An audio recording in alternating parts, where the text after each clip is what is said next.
देखो Newton's laws of motion अपन पढ़ी, इसमें अलग अलग तरह के सवाल दिख रहे हैं और लास्ट क्लास में अपन ने ये सारी चीज़ें सीखी।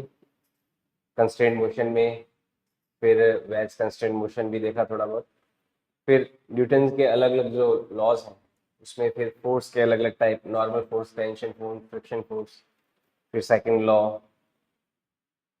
ठीक है, नॉर्मल फोर्स की कैलकुलेशन हमने देखी और यहाँ तक हम पहुंचे, ये सारे सवाल किए। टेंशन के बारे में अपन जैसे कल तो नॉर्मल के बारे में बताया था। टेंशन फोर्स क्या होता है फटाफट एक बार उसका भी क्विक रिव्यू ले लेते हैं। टेंशन फोर्स क्या होता है कि जब कोई रस्सी से दो ऑब्जेक्ट बंधे हुए होते हैं, है ना, और रस्सी को जब खींचा जाता है तो रस्सी क्या करती है, अपना ये जो शेप है उसके चेंज को अपोज करती है। तो ये वापस क्या करेगी, दोनों ये जो व्यक्ति है अगर ये इधर खींच रहा है वो उधर खींच रहा है तो वापस ये व्यक्तियों को अपनी ओर खींचेगी। तो ये टेंशन फोर्स होता है इस तरह का। टेंशन फोर्स क्यों लगता है, जो एटम्स होते हैं, एटम्स के बीच में जो बॉन्ड होता है, इलास्टिक फोर्स होता है, उसकी वजह से टेंशन फोर्स क्रिएट होता है। टेंशन फोर्स की जो नेचर है वो इलेक्ट्रोमैग्नेटिक नेचर होती है। कैसी नेचर होती है, ये इलेक्ट्रोमैग्नेटिक टाइप का फोर्स होता है। हमेशा इसकी डायरेक्शन जो है, जो हमारा एंड होता है रस्सी का उसके अपोजिट डायरेक्शन में होती है। टेंशन की डायरेक्शन, जो रस्सी का एंड है उसके अपोजिट डायरेक्शन में टेंशन की डायरेक्शन होती है। ठीक है, जैसे एम मास का ब्लॉक है, रस्सी से लगाया तो टेंशन mg हो गया, 2m और m लगाया तो यहाँ पे टेंशन इस केस में तो 2mg हो जाएगा और इस केस में mg प्लस T2 यानी कि 3mg हो जाएगा, है ना। ये छोटे छोटे सवाल है टेंशन के। जैसे एक ये सवाल हमने किया कि यहाँ पे रस्सी के बीच में जॉइंट लगा दिया जाए, है ना, तो एक लेबनीज थ्योरम यहाँ पे लगती है, वो हम करते हैं, है ना। आपने भी किए थे 11th क्लास में सवाल सारे। तो ये सारे सवाल हमने किए, ये भी मैंने आपको करवाया, ये भी करवाया। ये एक पुली के लिए, पुली पे दो मास m1 m2 लगा रखे हो, उनको अगर रिलीज कर दिया जाता है तो उनका एक्सेलरेशन और टेंशन की वैल्यू में क्या होगी, ये हमने सॉल्व किया। अब देखो कुछ और सवाल लेते हैं। जैसे सवाल में देखो क्वेश्चन क्या है, जैसे क्वेश्चन है कि कोई ब्लॉक को, मान लीजिए कोई ब्लॉक है,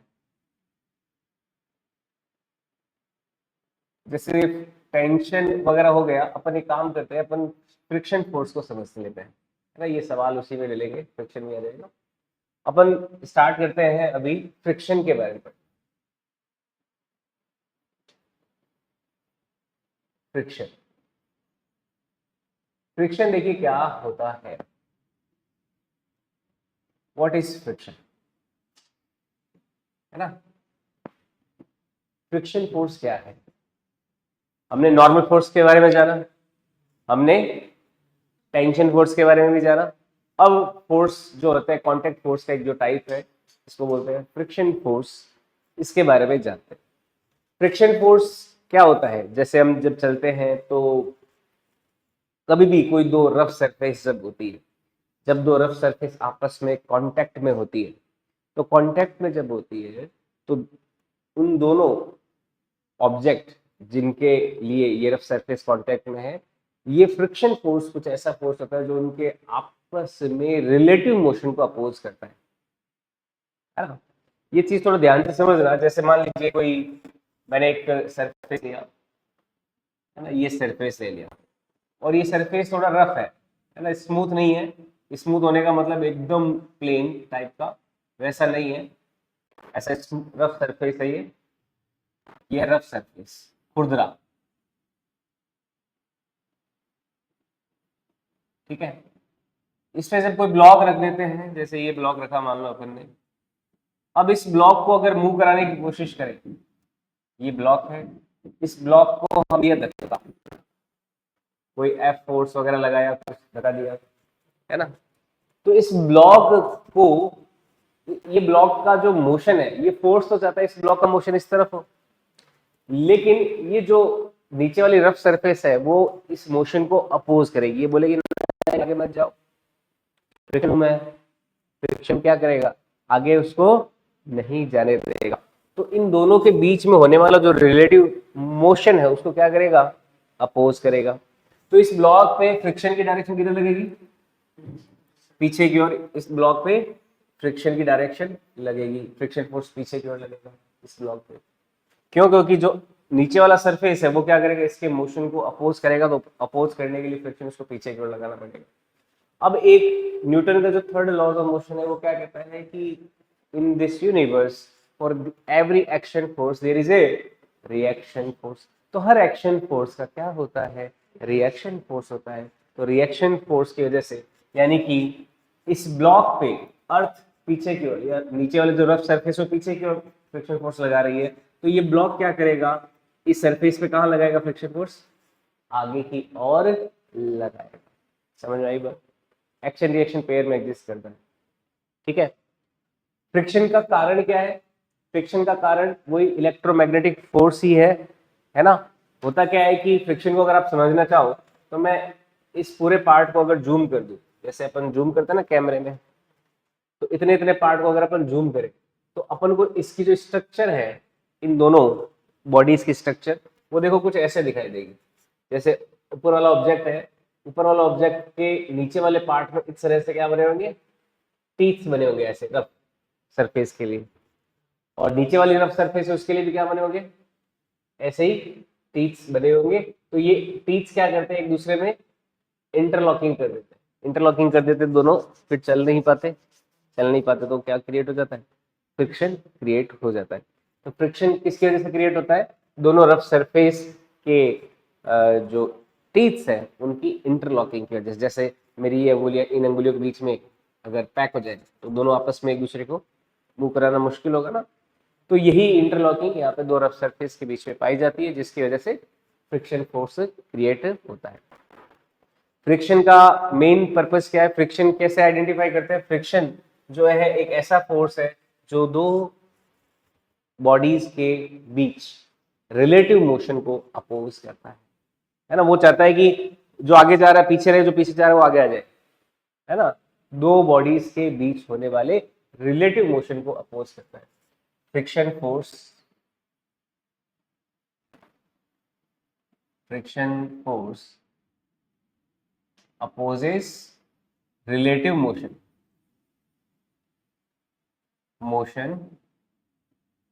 between two surface.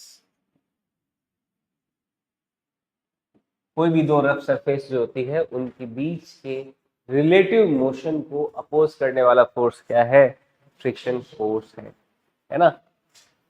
Friction force वाकई में कांटेक्ट फोर्स का ही एक टाइप है ना। जैसे कांटेक्ट फोर्स का एक टाइप क्या, नॉर्मल फोर्स, तो दूसरा टाइप क्या उसका, friction force. Friction is a component of friction force is component of contact force, component of contact force. Friction force क्या होता है, कांटेक्ट फोर्स का कंपोनेंट है, यानी कांटेक्ट फोर्स एक टाइप है।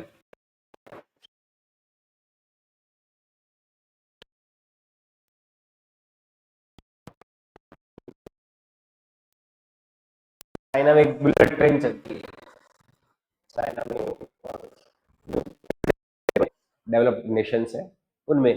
तो बुलेट ट्रेन का कॉन्सेप्ट क्या होता है, इलेक्ट्रोमैग्नेटिक एक लेविटेशन होता है यहाँ पे। तो बुलेट ट्रेन को क्या करते हैं, उसके ट्रैक से थोड़ा ऊपर उड़ा देते हैं, ऊपर ले लेते हैं, तो ट्रैक के कांटेक्ट में नहीं रही, हवा में उड़ गई, हवा में थोड़ी लेविलेट करने लगती है, फिर उसको क्या करते हैं आगे की तरफ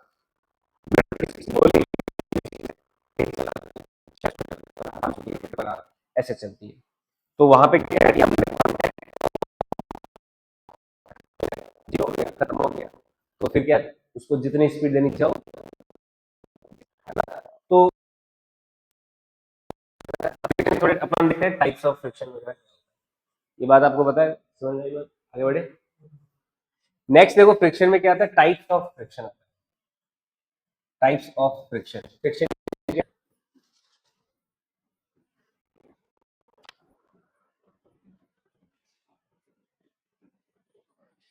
फ्रिक्शन के वैसे तो दो टाइप होते हैं, लेकिन ये तीन स्टेजेस में एक्ट करता है। फ्रिक्शन के तीन टाइप तरह के अपन ले सकते हैं, टाइप्स ऑफ फ्रिक्शन में।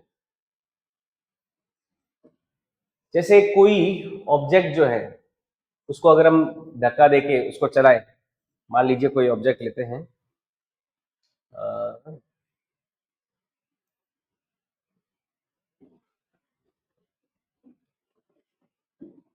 फिजिक्स का कोई ऑब्जेक्ट,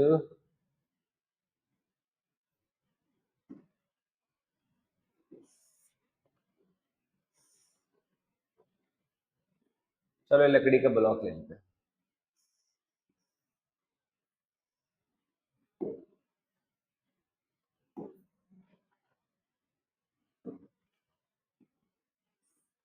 ठीक है, ये लकड़ी का ब्लॉक जो है मान लीजिए किसी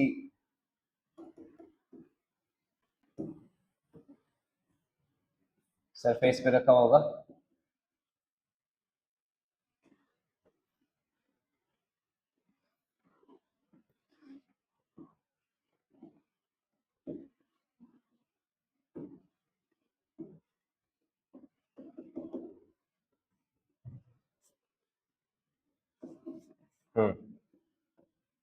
ये लकड़ी का ब्लॉक है और इसको किसी रफ सरफेस के ऊपर रखा अपन ने, है ना, ऐसे। अब इसको मूव कराने के लिए मैं क्या देता हूँ, इस पे एक फोर्स लगाता हूँ। क्या लगाया मैंने, इस पे फोर्स एफ लगाया है ना, ये फोर्स हो गया अप्लाइड फोर्स। अप्लाइड फोर्स हो गया। आपने थोड़ा बहुत फ्रिक्शन पढ़ा होगा ना, स्टैटिक, लिमिटिंग, काइनेटिक, समझ में आ रखा है पूरा? थोड़ा सा आइडिया दे देता हूँ दोबारा। जब अप्लाइड फोर्स अपन लगाते हैं तो फ्रिक्शन फोर्स क्या करेगा, फ्रिक्शन फोर्स तो पीछे की ओर लगना चाहेगा। फ्रिक्शन क्या करेगा, इस ब्लॉक को पीछे की ओर लगेगा, लगेगा ना। देखो अब कोई भी ब्लॉक को जब अपन मूव करने की कोशिश कर रहे होते हैं तो उसमें तीन स्टेजेस है। तीन स्टेजेस क्या है, स्टार्टिंग में ब्लॉक मूव नहीं कर रहा, पहली स्टेज तो ये है। दूसरा, ब्लॉक मूव करना जस्ट स्टार्ट कर रहा है। और तीसरी स्टेज, ब्लॉक मूव करने लग गया। ये तीन स्टेजेस में हम इस ब्लॉक को देख सकते हैं, है ना। अब देखो, पहले जब ब्लॉक मूव नहीं कर रहा तो हम फोर्स अप्लाई कर रहे हैं, फ्रिक्शन लग रहा है। जब ब्लॉक मूव नहीं कर रहा उस समय जो फ्रिक्शन होता है वो कौन सा होता है, स्टैटिक फ्रिक्शन होता है। जब ब्लॉक मूव करना जस्ट स्टार्ट करता है उस समय जो फ्रिक्शन होता है वो कौन सा होता है, लिमिटिंग फ्रिक्शन होता है। और जब ब्लॉक मूव करता रहता है उस समय जो फ्रिक्शन होता है वो कौन सा होता है, काइनेटिक फ्रिक्शन होता है। तो फ्रिक्शन की तीन कैटेगरीज होती है कि एक तो ब्लॉक मूव कर रहा है, ब्लॉक मूव नहीं कर रहा, इस हिसाब से अपन इसको कैटेगराइज करते हैं तीन पार्ट में।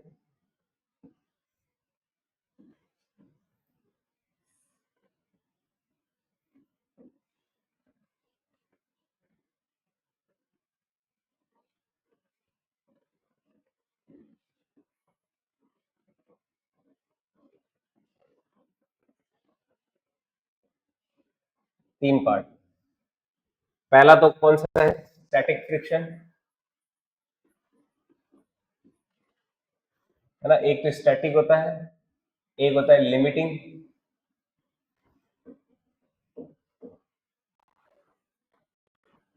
लिमिटिंग फ्रिक्शन, और एक होता है काइनेटिक। तीन तरह का फ्रिक्शन होता है, स्टैटिक, लिमिटिंग, काइनेटिक। क्या डिफरेंस है तीनों तरह में, एक एक करके समझेंगे। सबसे पहले स्टैटिक फ्रिक्शन, जैसा कि नाम, स्टैटिक मतलब क्या, रेस्ट। तो ऐसा फ्रिक्शन, बड़े ऐसा कोई फ्रिक्शन जो रेस्ट होती तब लगता है तो वो कौन सा होता है, स्टैटिक फ्रिक्शन, है ना। तो स्टैटिक फ्रिक्शन कब लगता है, व्हेन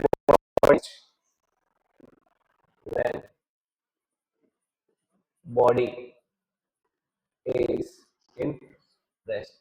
जब बॉडी रेस्ट में हो उस समय लगने वाला फ्रिक्शन क्या होता है, स्टैटिक फ्रिक्शन होता है।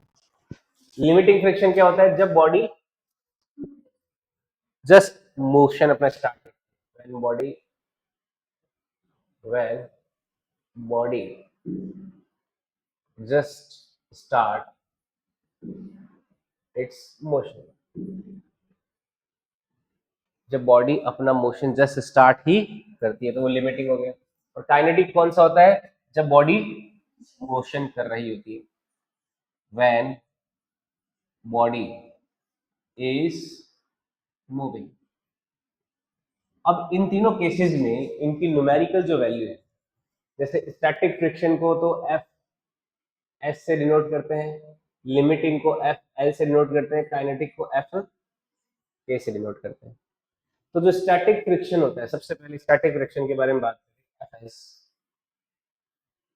क्योंकि बॉडी मूव नहीं कर रही तो इस बॉडी का एक्सेलरेशन जीरो है, तो इसका नेट फोर्स क्या है? जीरो।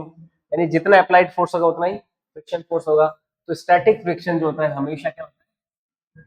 अप्लाइड फोर्स के बराबर होता है ना। ये बड़ा इंपॉर्टेंट फॉर्मूला है स्टैटिक फ्रिक्शन निकालने का, कि static friction is always equal to applied force. समझ में आई बात? स्टैटिक फ्रिक्शन हमेशा अप्लाइड फोर्स के बराबर होता है, पहली बात तो। ठीक है।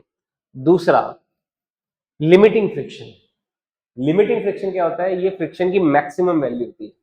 इसके बाद फ्रिक्शन, काइनेटिक फ्रिक्शन जो होता है थोड़ा सा कम हो जाता है, क्योंकि जैसे ही देखो ऑब्जेक्ट चलना स्टार्ट होता है, जब चलना स्टार्ट करवाते हैं उस समय अपन को मैक्सिमम फोर्स लगाना रहता है, लेकिन जब वो चलने लग गया तब अपन थोड़ा सा फोर्स कम लगाए तो भी क्या होगा? वो चलता रहेगा ना। तो उस समय काइनेटिक होता है और उस समय क्या होता है? लिमिटिंग होता है। लेट में टॉपिक मिस हो जाता है, फिर समझ में कैसे आएगा?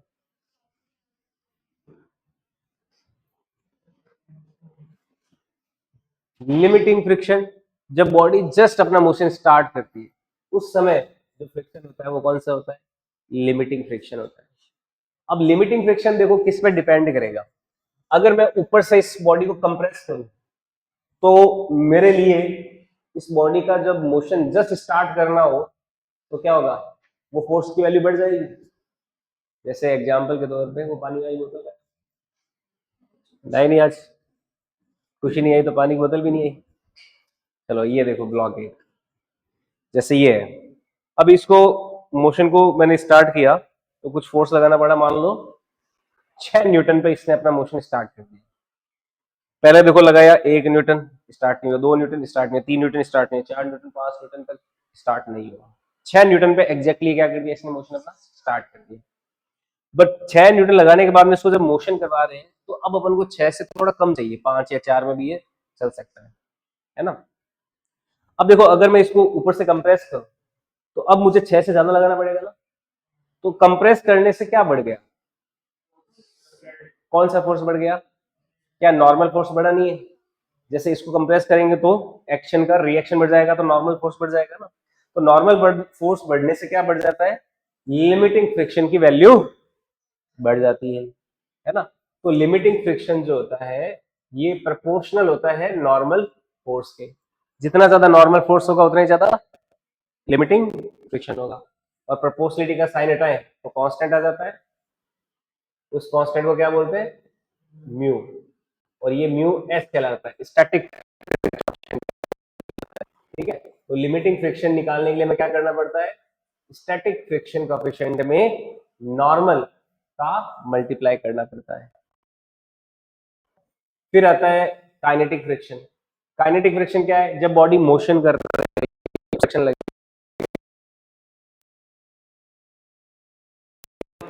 नॉर्मल फोर्स के प्रोपोर्शनल होगी, है ना।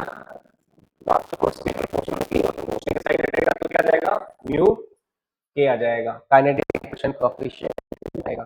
तो यहाँ पे काइनेटिक फ्रिक्शन क्या होता है? म्यू के टाइम्स एन हो जाता है। तो ये 3 तरह के फ्रिक्शन होते हैं, static, limiting and kinetic.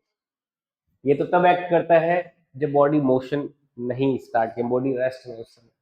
Limiting, जब बॉडी ने मोशन अपना जस्ट स्टार्ट ही किया है। और ये कब लगेगा? जब बॉडी मोशन कर रही है। और यहाँ पे जो म्यूएस है, म्यूएस को तो बोलते हैं static friction coefficient. Static friction coefficient. और म्यू के जो है इसको बोलते हैं काइनेटिक फ्रिक्शन कोएफिशिएंट।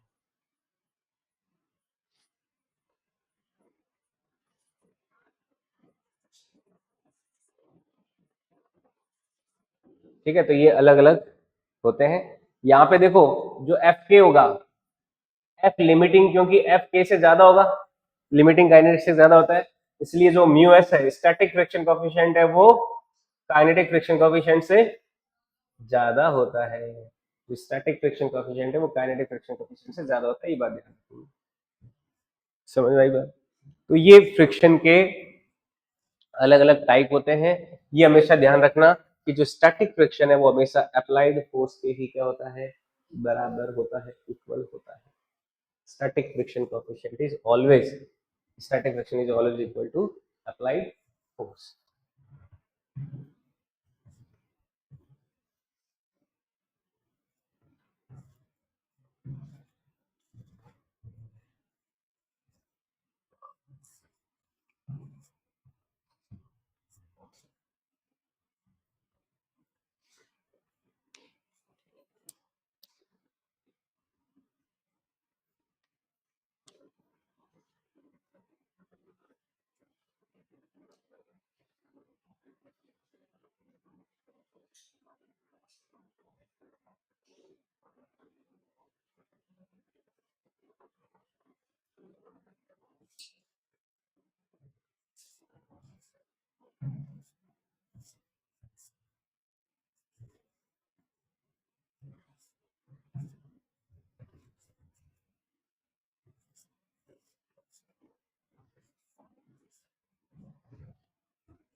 कल से अपनी काम करेंगे, 10 बजे फिक्स क्लास स्टार्ट होगी।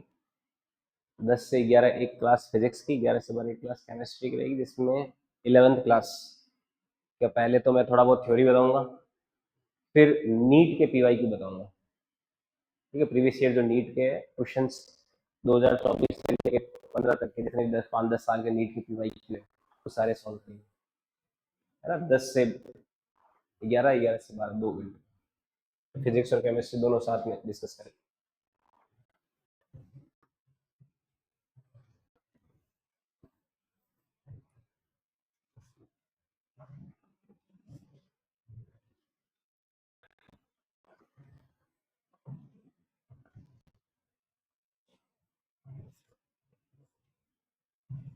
पहले थोड़ा सा थ्योरी टाइप बता दूंगा और थ्योरी, फिर उन फॉर्मूलों को थ्योरी को अप्लाई करें, पीवाई की हो जाएंगे।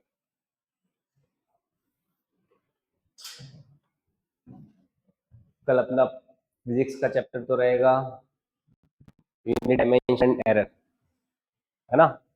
केमिस्ट्री का रहेगा मोल कंसेप्ट वाला। ठीक है, फिर फिजिक्स में काइनेमेटिक्स, फिर उधर रहेगा एटॉमिक स्ट्रक्चर, फिर इधर रहेगा अपने ये 2D मोशन, काइनेमेटिक्स में से आ जाएगा एनएलएम के पीवाई क्यू, फिर उसमें रह जाएगा अपने पीरियोडिक मोशन और ये सारे। ठीक है,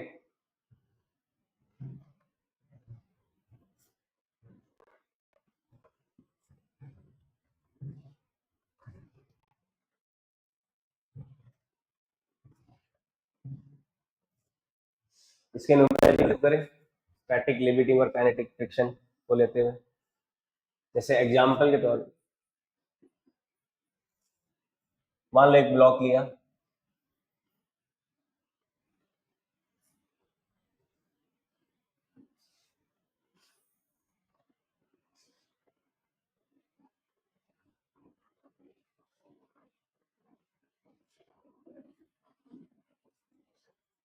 इस ब्लॉक पे हमने कोई फोर्स लगाया, कोई फोर्स लगा रहे एफ, जिसकी वैल्यू अलग अलग टाइम पे अलग अलग है। इस ब्लॉक और सरफेस के बीच में स्टैटिक फ्रिक्शन कोएफिशिएंट 0.4 और लिमिटिंग जो काइनेटिक फ्रिक्शन कोएफिशिएंट है वो है 0.3, स्टैटिक से थोड़ा सा कम। ब्लॉक का जो मास है वो है 2 kg का। कितना है? 2 kg का है। तो 2 kg का ना लेते हुए अपन इसको थोड़ा सा ज्यादा लेते हैं, लेट सपोज 5 kg का है। ठीक है, अब अपन F अप्लाई करना शुरू कर रहे हैं। तो हमें क्या करना है, for different values find out, हमें फाइंड आउट करना है, find out acceleration and type of friction for F बराबर, F की अलग अलग वैल्यूज के लिए हमें इस ब्लॉक का क्या करना है, फ्रिक्शन कितना लग रहा है, कैसा लग रहा है, और इसका एक्सेलरेशन क्या है वो पता लगाना है। तो पहला तो F बराबर है मान लीजिए 5 न्यूटन, दूसरा F बराबर है 10 न्यूटन, तीसरा F बराबर है 20 न्यूटन, चौथा F बराबर है F बराबर है 30 न्यूटन, और पांचवा F बराबर है 18 न्यूटन और ब्लॉक मूव कर रहा है।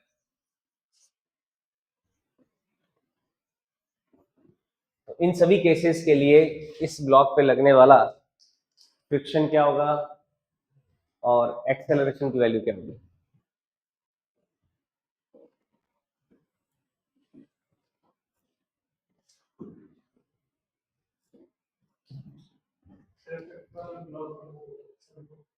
हाँ, तो सबसे पहला काम क्या करते हैं अपन, सबसे पहला काम क्या होता है, नॉर्मल रिएक्शन निकालना है ना। तो नॉर्मल रिएक्शन की वैल्यू क्या हो जाएगी, mg तो हो गया 50 न्यूटन और नॉर्मल हो गया n। तो नॉर्मल रिएक्शन सबसे पहले कितना हो गया, 50 न्यूटन। फ्रिक्शन के सवालों को सॉल्व करने के लिए सबसे पहला काम आपका क्या है, नॉर्मल फोर्स निकालना। तो नॉर्मल फोर्स कितना है, 50 न्यूटन। अब दूसरा काम क्या करना होता है ऐसे क्वेश्चनों में, आपको लिमिटिंग फ्रिक्शन की वैल्यू निकालनी है और काइनेटिक फ्रिक्शन की वैल्यू बताओ कितनी कितनी आई, लिमिटिंग की कितनी आई और काइनेटिक की कितनी आई।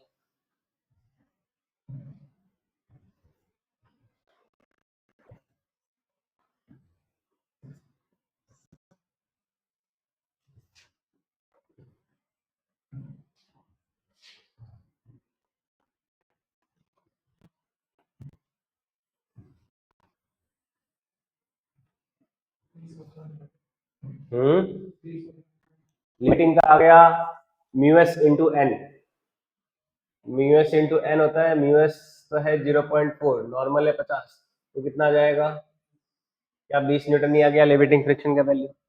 और काइनेटिक का वैल्यू होता है म्यू के इंटू एन, तो 0.3 इंटू 50 तो कितना आ गया 15 न्यूटन।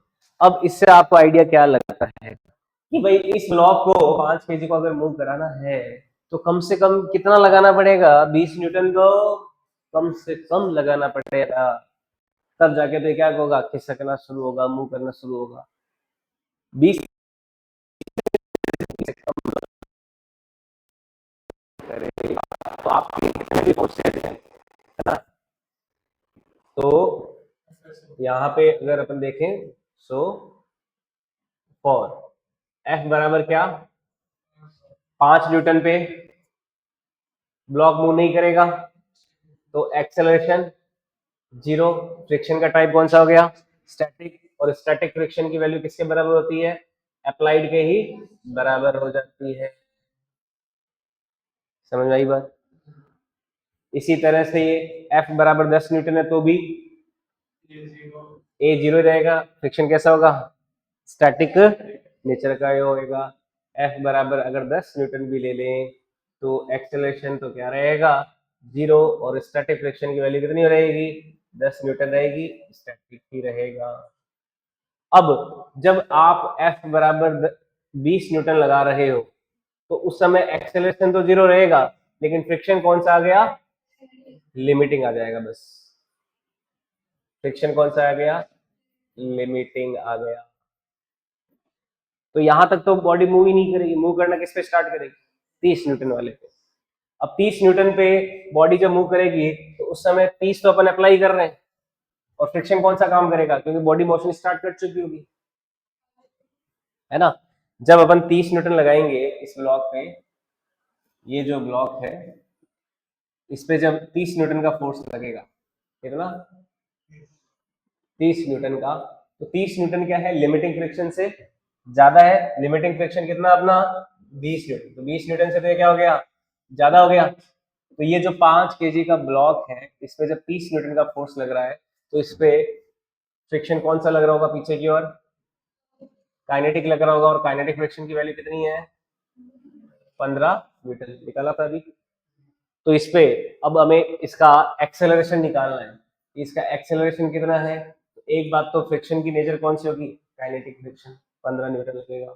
एक्सेलरेशन निकालना है तो एक्सेलरेशन के लिए क्या करेंगे, नेट फोर्स बराबर हमें कर देंगे। तो नेट फोर्स कितना हो गया, 30 माइनस 15, ये नेट फोर्स हो गया, बराबर क्या कर दिया, एम ए, 5 इंटू ए। तो 15 इज इक्वल टू 5 ए। तो ए कितना जाएगा इस केस में, 3 मीटर पर सेकेंड स्क्वायर आंसर आ गया। समझ में आई बात। अब देखो एक सवाल इसमें यह है कि हम 18 न्यूटन लगा रहे हैं पर ब्लॉक क्या हो रहा है, मूव कर रहा है। क्या ऐसा पॉसिबल है कि 18 न्यूटन पे ब्लॉक मूव कर सके, सोच के देखिए। काइनेटिक फ्रिक्शन कितना है, 15 न्यूटन ना, यानी कि 20 न्यूटन लगा के आपने जब मोशन करना स्टार्ट करवा दिया है तो आप 20 से 19, 18, 17, 16, 15 तक जब तक नहीं जाओगे तब तक ब्लॉक मूव कर सकता है। काइनेटिक क्योंकि क्या है, 15 है ना। तो आप स्टार्ट करने के लिए 20 सही है, लेकिन मेंटेन करने के लिए 15 भी रहेगा तो भी कोई दिक्कत वाली बात नहीं। समझ में आया बात। इसलिए 18 न्यूटन पे भी ये क्या कर सकता है, मूव कर सकता है, क्योंकि उस समय क्या लग रहा है, काइनेटिक फ्रिक्शन लग रहा है ना। तो उस केस में काइनेटिक फ्रिक्शन लग रहा है तो जो F बराबर 18 न्यूटन है, इसमें मूविंग कंडीशन है, तो डेफिनेटली एफ के जो फ्रिक्शन लगेगा वो 15 न्यूटन लगेगा। तो इसका एक्सेलरेशन निकालना है, तो नेट फोर्स कितना, 18 माइनस 15 बराबर एम ए, नेट फोर्स बराबर एम ए, तो टी इज इक्वल टू 5। तो ए कितना जाएगा, 5 समझ आई बात। तो इस तरह से फ्रिक्शन के, है ना। तो हमें ये ध्यान में रखना जरूरी है, लीडिंग फ्रिक्शन, काइनेटिक फ्रिक्शन, इनका हमें विशेष तौर पे ध्यान रखना है। अगर ध्यान नहीं रखेंगे तो सवाल हो जाएगा।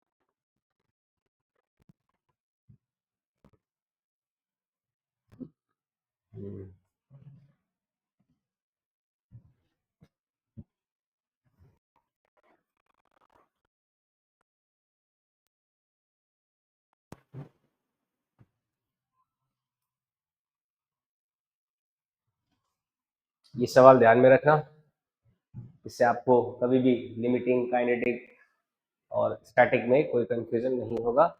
आप दूसरे सवालों को इस तरह से सॉल्व कर सकते हो।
है, ये भी नोट कर लेना।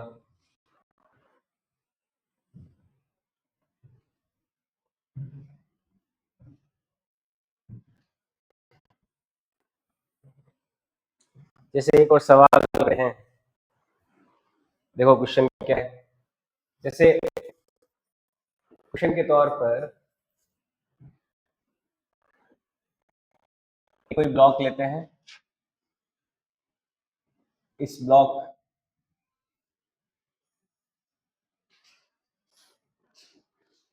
ये ब्लॉक है। देखो जब ये फ्रिक्शन वाले क्वेश्चन कर रहे होते हैं, कभी कभी क्या है कि हमें स्टैटिक और काइनेटिक के दोनों ना देखें, केवल एक फ्रिक्शन दे देता है, कोफिशिएंट म्यू, मान लो इसका दे रखा है 0.2 दे रखा है या 0.1 ऐसे कुछ दे रखा है, एक ही फ्रिक्शन कोफिशिएंट। अगर फ्रिक्शन कोफिशिएंट एक ही दे रखा है तो इसका मतलब काइनेटिक और लिमिटिंग, काइनेटिक और स्टैटिक फ्रिक्शन कोफिशिएंट को क्या ले रहा है, वो बराबर ले रहा है। समझ में आई बात? तो अपन को काइनेटिक और लिमिटिंग बार बार निकालने की जरूरत नहीं है। समझ में आई बात? कभी कभी म्यू एक ही दे रखा होता है ऐसे केस में। तो ऐसे केस में क्वेश्चन को कैसे सॉल्व करेंगे, जैसे मान लीजिए ये मास हो गया 2 kg का, ब्लॉक का मास कितना है, 2 kg है। अब इसमें देखो फोर्स जो है अपन थोड़ा अलग तरह से लगा रहे हैं, इस तरफ लगा रहे हैं। फोर्स लगा रहे हैं अपन कोई 10 न्यूटन का फोर्स लगा रहे हैं, या मान लीजिए थोड़ा ज्यादा ले लेता हूं मैं, 20 न्यूटन का फोर्स लगा रहे हैं यहाँ पर। और ये जो एंगल है, ये एंगल है कोई 37 डिग्री। क्या है, 37 डिग्री एंगल है। तो बताइए यहाँ पर फ्रिक्शन की वैल्यू कितनी होगी ब्लॉक पे लगने वाले, और इस ब्लॉक का एक्सेलरेशन कितना होगा, ये सवाल। ब्लॉक पे लगने वाला फ्रिक्शन कितना होगा और ब्लॉक का एक्सेलरेशन कितना होगा। इसमें हमें 20 न्यूटन के क्या करने पड़ेंगे, कंपोनेंट करने पड़ेंगे। फिर नॉर्मल फोर्स में वो कंपोनेंट भी काम आएगा फोर्स का। फिर उस नॉर्मल फोर्स से फ्रिक्शन की वैल्यू निकालेंगे। फिर चेक करेंगे कि अप्लाइड फोर्स क्या फ्रिक्शन फोर्स से ज्यादा है या नहीं। ज्यादा है तो फिर ज्यादा का केस ले लो, कम है तो कम का केस ले लो।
आया आंसर?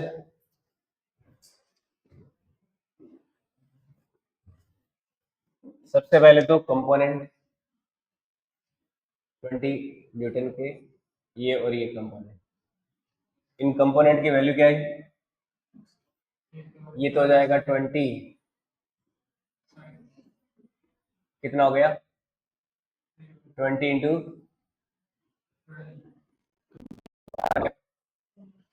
और ये कितना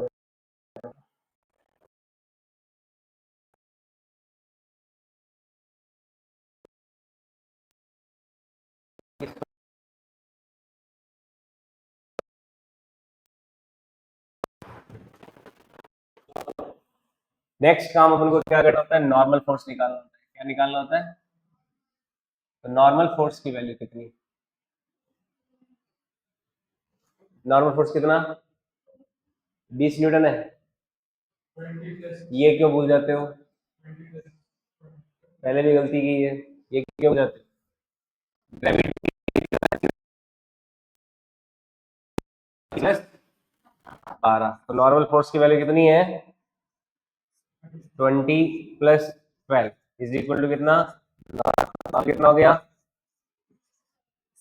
32 न्यूटन है नॉर्मल फोर्स। ठीक है, नॉर्मल फोर्स है 32 न्यूटन। क्लियर ये चीज? अब नॉर्मल फोर्स आने के बाद नेक्स्ट काम क्या करना है, नॉर्मल फ्रिक्शन निकालना है। भाई फ्रिक्शन की जो लिमिटिंग या काइनेटिक वैल्यू जो भी हो सकती है, अपन सीधा फ्रिक्शन को फ्रिक्शन ही बोल दिया। या फिर फ्रिक्शन की जो मैक्सिमम वैल्यू हो सकती है वो कितनी हो सकती है इस केस में, म्यू टाइम्स एन ही हो सकती है। म्यू कितना, और ये कितना, तो कितना हो जाएगा, क्या 6.4 न्यूटन नहीं होगा क्या? यानी कि इस ब्लॉक को चलने के लिए कम से कम कितना चाहिए, 6.4 न्यूटन चाहिए। तो अपन दे कितना रहे हैं, 16 न्यूटन। तो क्या ये चलेगा नहीं चलेगा, चलेगा ना, है ना, क्योंकि यहाँ पर जो 16 न्यूटन अप्लाइड फोर्स है वो 6.4 न्यूटन से ज्यादा है। So block will move, so block will move, block क्या करेगा, मूव करेगा ही करेगा।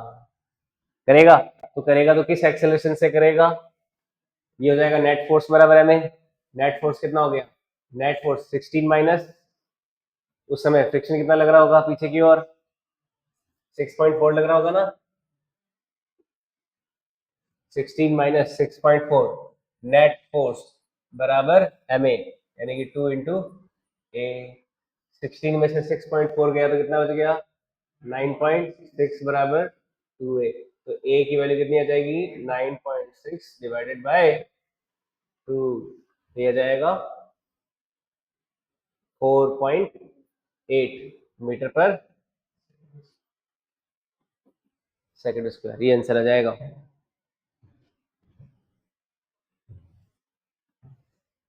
फोर पॉइंट एट मीटर पर सेकंड स्क्वायर।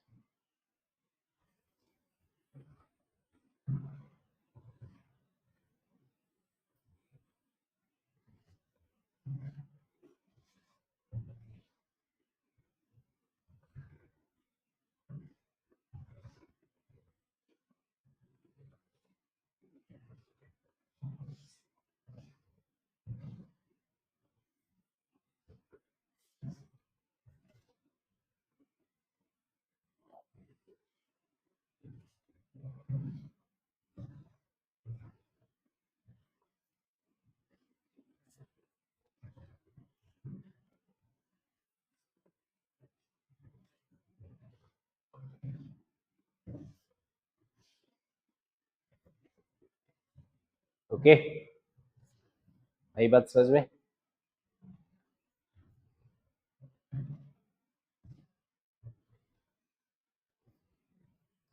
इसी क्वेश्चन में देखो, अभी तो 20 न्यूटन से धक्का दे रहे थे, यही सेम क्वेश्चन, इसी क्वेश्चन में हम 20 न्यूटन से अगर इसको खींचे, सब कुछ चीजें सेम, ब्लॉक सेम, 5 किलो का, कितने का था, 2 किलो का था क्या, 2 किलो का ब्लॉक सेम लिया।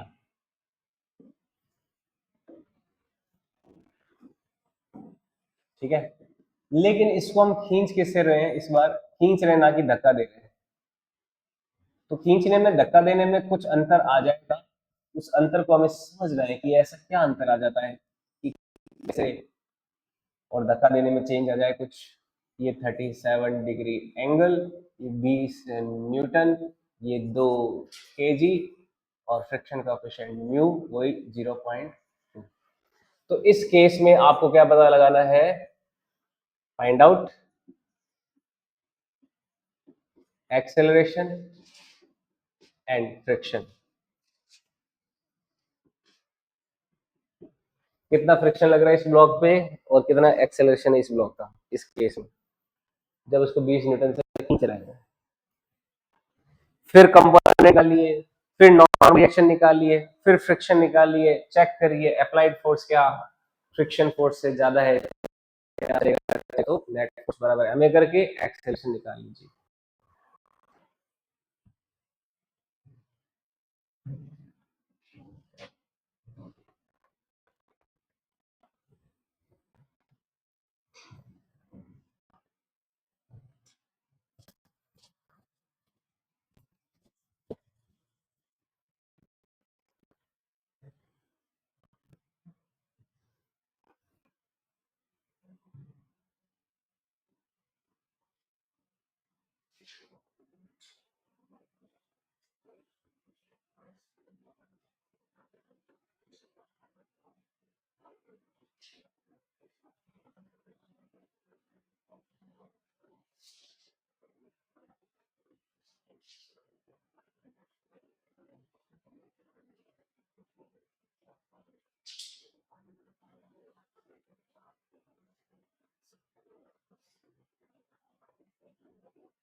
आया आंसर?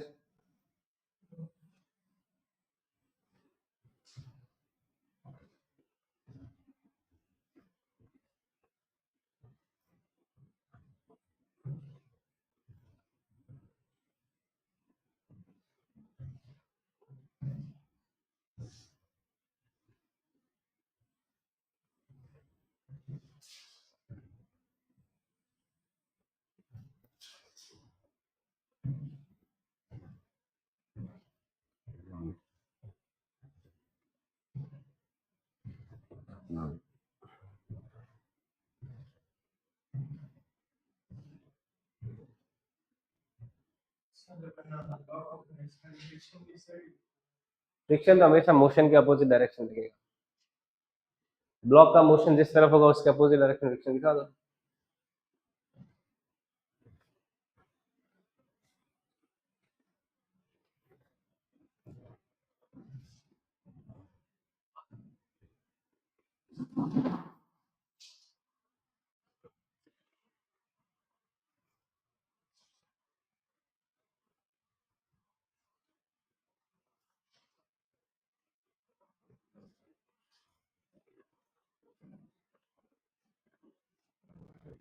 कितना आया?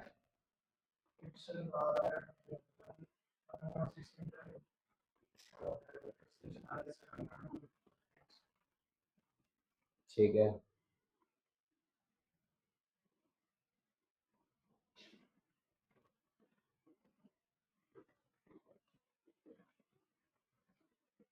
नॉर्मल कितना आया? बिल्कुल सही।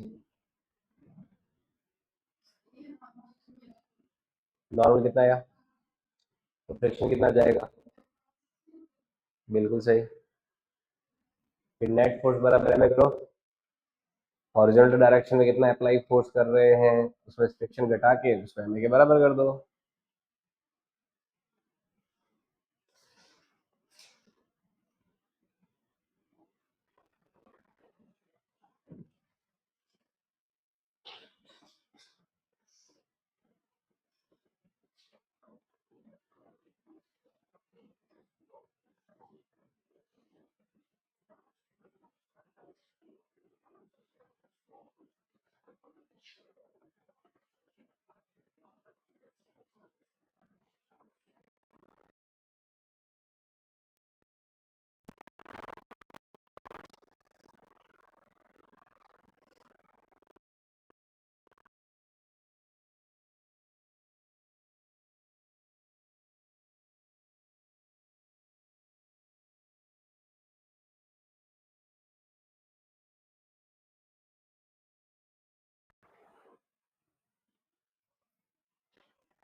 इधर हो जाएंगे, ये तो हो गया कितना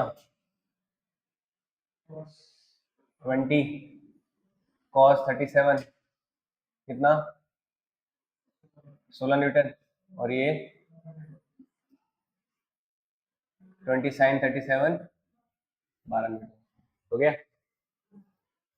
अब नॉर्मल रिएक्शन एन पता लगाना है, ऊपर की ओर होगा 20 न्यूटन, नीचे की ओर होगा। अब देखो ये जो फोर्स है ये 12 न्यूटन ऊपर की ओर है ना, यानी कि इस ब्लॉक को ऊपर की ओर उठा रहे हैं। तो यहाँ पे देखो इस डायरेक्शन में फोर्स बैलेंस जब करेंगे तो नॉर्मल में जब 12 जोड़ोगे तो किसके बराबर होना चाहिए, ग्रेविटी mg के बराबर होना चाहिए। 20 is equal to n plus 12, तो n की वैल्यू कितनी आ जाएगी 20 माइनस 12 यानी कि 8 न्यूटन आ जाएगी। यानी कि फ्रिक्शन कितना आ गया म्यू इंटू एन, यानी कि 1.6 न्यूटन आ गया। अब 1.6 न्यूटन है लेकिन अप्लाई कितना कर रहे हैं 16 न्यूटन, तो वो तो 16 न्यूटन 1.6 से तो बहुत ज्यादा है, ब्लॉक मूव करेगा तो उसका एक्सेलरेशन कितना आ जाएगा, एक्सेलरेशन ऑफ ब्लॉक, इसके लिए नेट फोर्स 16 माइनस 1.6 बराबर एम ए, 16 में से 1.6 गया 14.4 इज इक्वल टू 2a, तो a कितना आ जाएगा 14.4 डिवाइडेड बाई 2 यानी कि 7.2 मीटर पर सेकंड स्क्वायर, ये आंसर आ जाएगा। ठीक है, ऐसे करते हैं।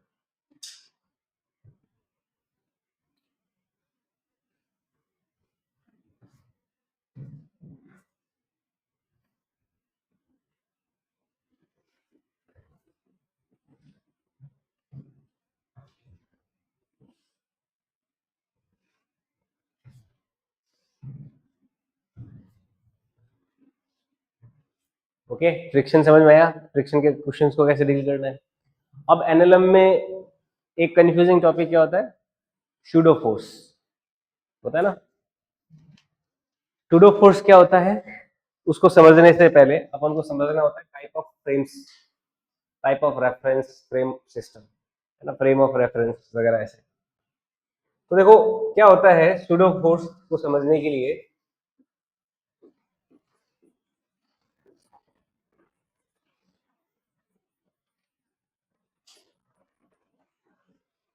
सूडो फोर्स देखो क्या होता है,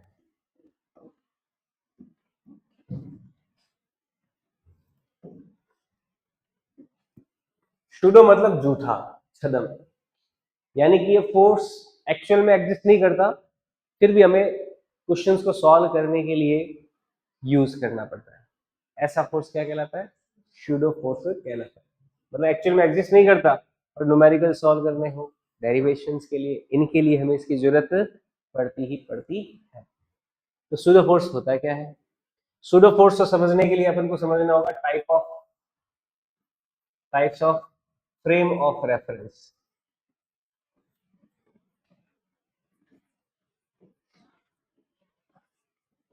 देखो फ्रेम ऑफ रेफरेंस क्या होता है, ऐसा कोई रिलेटिव सिस्टम जिसके रिलेटिव में हम किसी ऑब्जेक्ट का मोशन परसीव करते हैं, उसको क्या बोलते हैं, फ्रेम ऑफ रेफरेंस। जैसे जनरली फ्रेम ऑफ रेफरेंस अपने अ, जो साइंस में लर्निंग के लिए क्या होता है, एक्स वाई जेड एक्सिस होता है, ये एक्स एक्सिस हो गया, वाई एक्सिस हो गया और जेड एक्सिस हो गया, ये अपना फ्रेम ऑफ रेफरेंस से दिखाते हैं। तो फ्रेम ऑफ रेफरेंस के देखो दो टाइप होते हैं, ये अपना फ्रेम ऑफ रेफरेंस है, इसके दो टाइप होते हैं। एक तो है कि फ्रेम ऑफ रेफरेंस से मूव अगर एक्सेलरेशन जीरो हो यानी कि वेलोसिटी क्या हो, कांस्टेंट, तो ऐसे फ्रेम ऑफ रेफरेंस को क्या बोलते हैं, इनर्शियल फ्रेम ऑफ रेफरेंस बोलते हैं। इनर्शियल फ्रेम ऑफ आईएफआर बोलते हैं, है ना। अगर एक्सेलरेशन जीरो है, वेलोसिटी कांस्टेंट है, तो ऐसा फ्रेम ऑफ रेफरेंस क्या होता है, इनर्शियल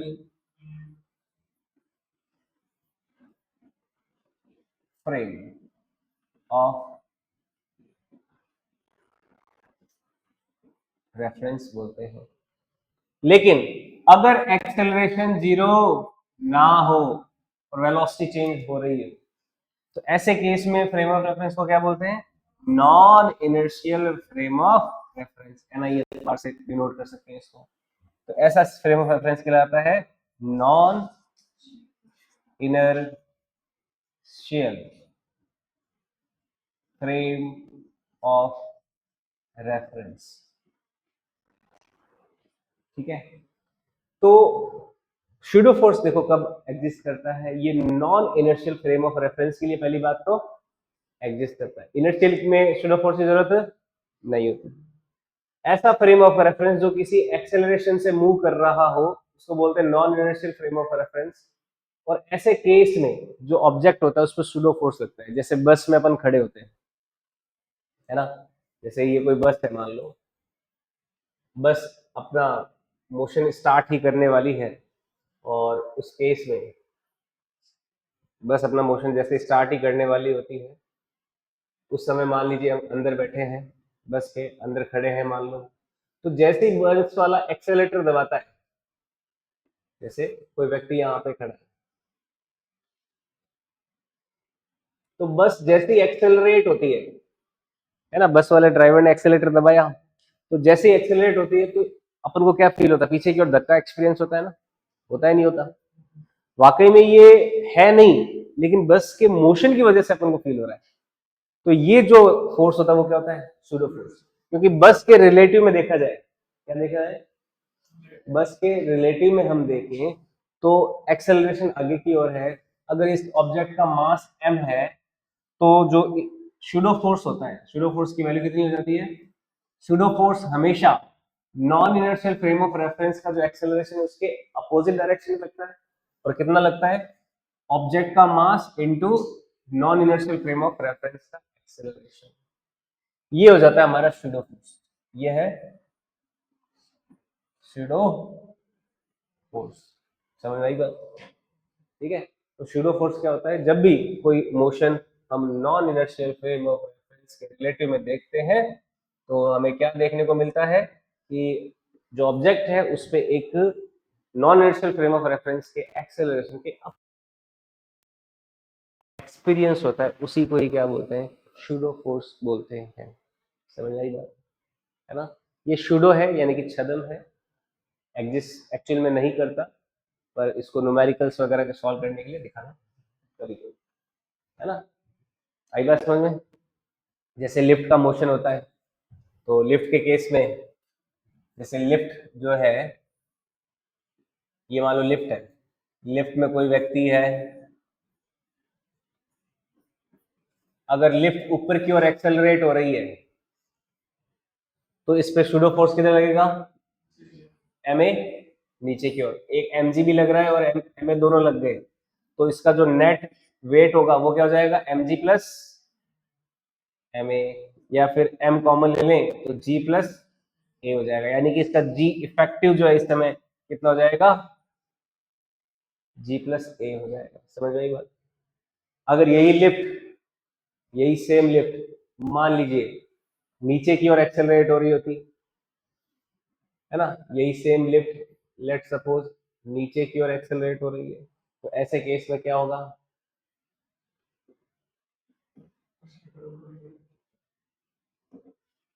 ऐसे केस में यही व्यक्ति मान लो है,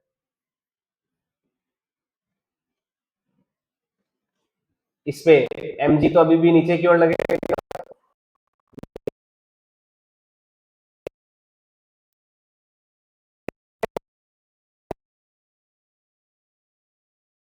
वेट है वो क्या हो जाएगा? mg माइनस m हो जाएगा, या m कॉमन लेंगे तो g माइनस a हो जाएगा। यानी कि g इफेक्टिव इस केस में क्या हो गया?